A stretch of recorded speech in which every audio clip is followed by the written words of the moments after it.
Reimagining Success, episode 229.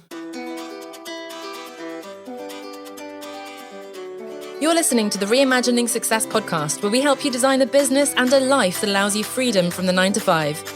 I'm your host, Anna Lundberg, ex-corporate good girl, now a business mentor and coach, author, mum of 2, and I'm here to help you create more freedom, flexibility, and fulfillment.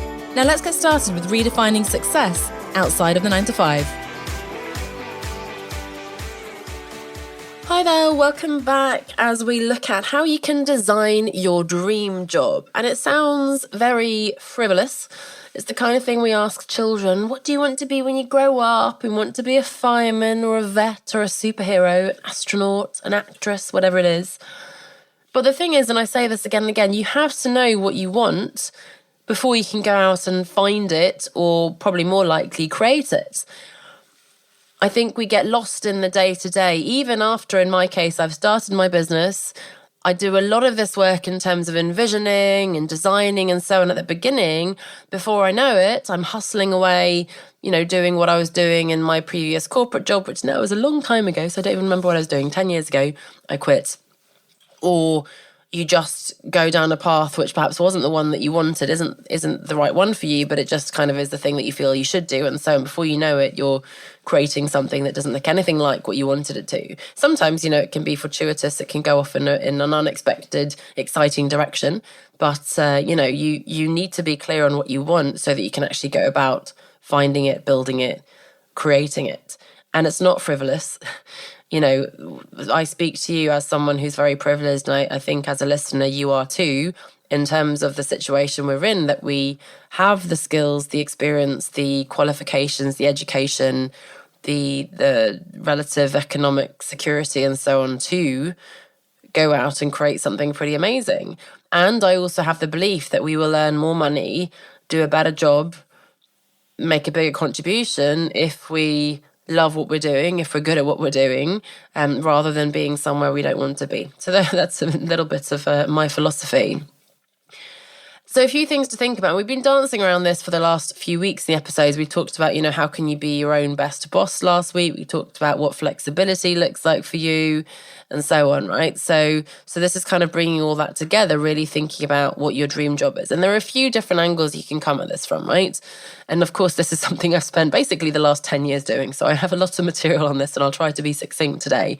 But do let me know if you want any more resources. The first one I've talked about many times is what some people call your ikigai, certainly your purpose, which is that famous Venn diagram that you may have come across, certainly if you've been part of my community.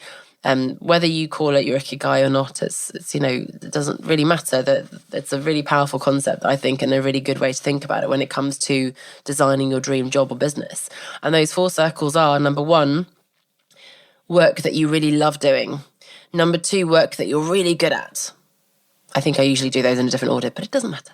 Number 3, work that you really believe in, that makes a difference in the world. It's a cause that you strongly resonate with, that has an impact. It's something that the world needs. And number 4, you can monetize it, right? It pays you because this is a job. It's not a charity.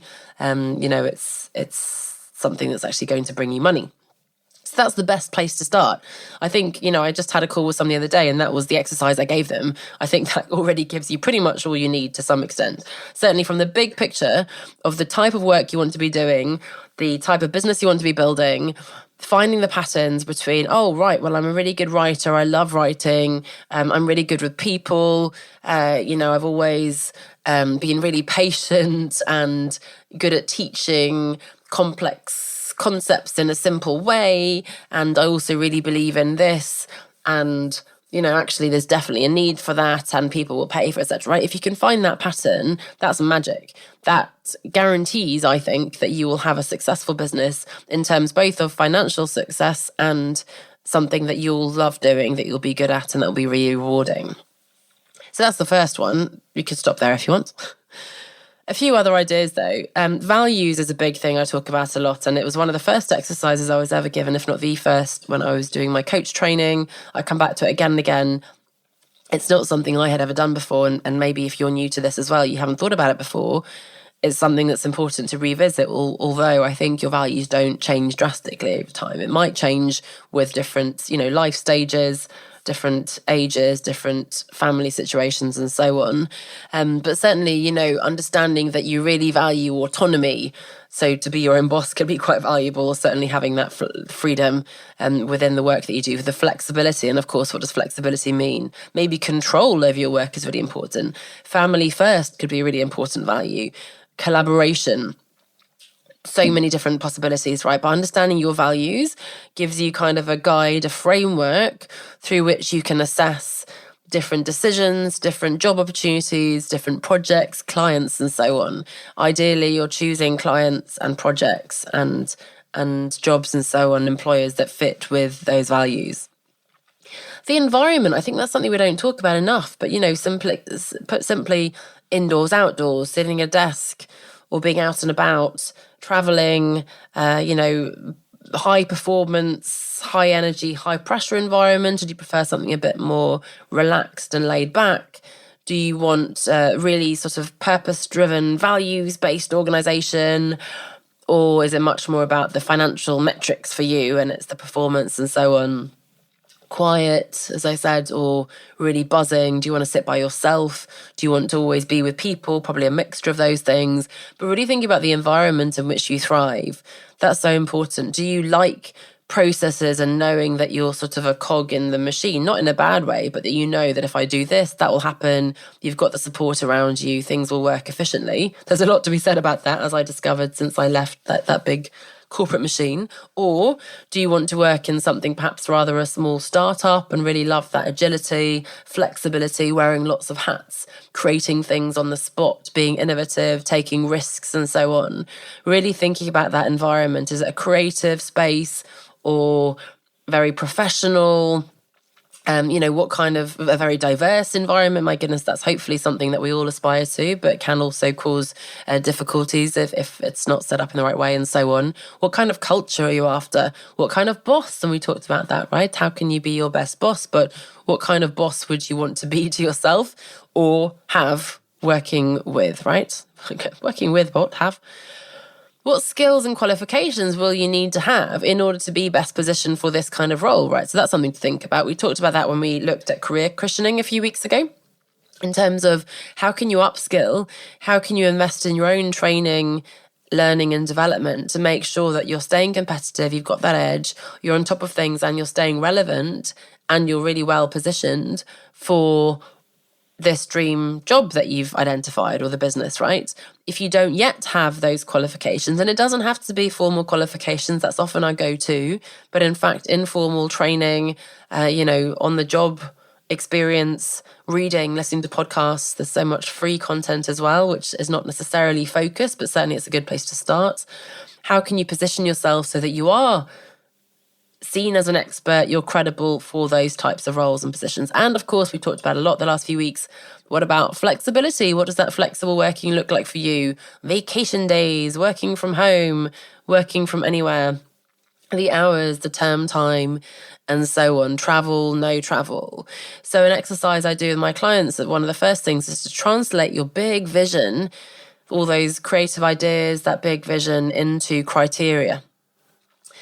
I shout out to one of my first ever bosses, Vincenzo, who I had back at Procter & Gamble, who told me something along these lines. I probably bastardized it along the way. But certainly he said, when we were looking at the next role, you know, what are your criteria? What's really important? Because you can't, or you could, but you probably won't get. You can't say, oh, I want to go to New York and I want to have a promotion and I want to work on this brand, because that puts a very limited, in fact, if you added also a particular time frame on that would not be possible, right? If you're happy to wait around for 5 years for that promotion, maybe that's possible. But more importantly, there were scenarios where people had their boyfriends back in England, so their top criterion was to have a role in the UK, and then they maybe had to compromise on the type of brand they were on. Or if you were desperate for the promotion, then that was the important thing. And again, you'd be flexible on what kind of product or brand you'd work on.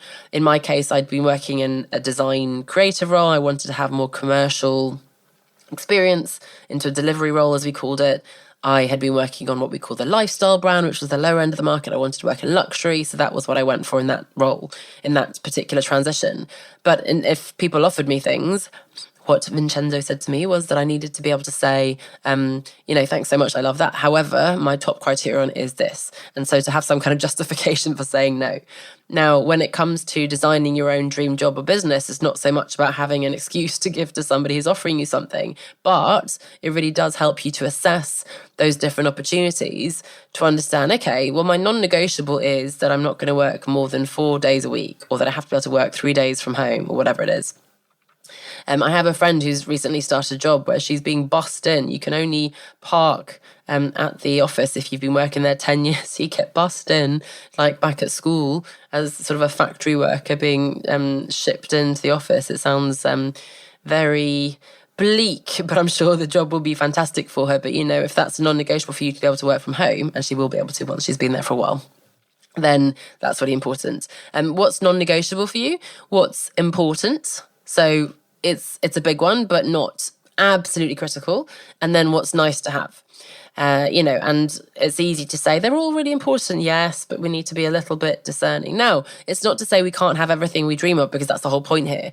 We design this beautiful vision. I can't necessarily from day one, earn 6 figures in 3 days a week, perhaps, because at the beginning you have no clients and so on. You have to put in a lot of work to become known in your new industry, to build that credibility, create content, develop experience, get the testimonials, have the confidence so that you can then raise your prices, etc., etc. But at least you have that you're working towards, and you know that that's the goal. So again, you can use those criteria to assess any job postings. You can actually tell your network what you're after, if you're looking for something. And of course, ultimately, it allows you to design your own expert consultancy business exactly as you want it. And again, yes, it'll take time, but certainly you can work towards having the office environment that you want. Values I would always put first.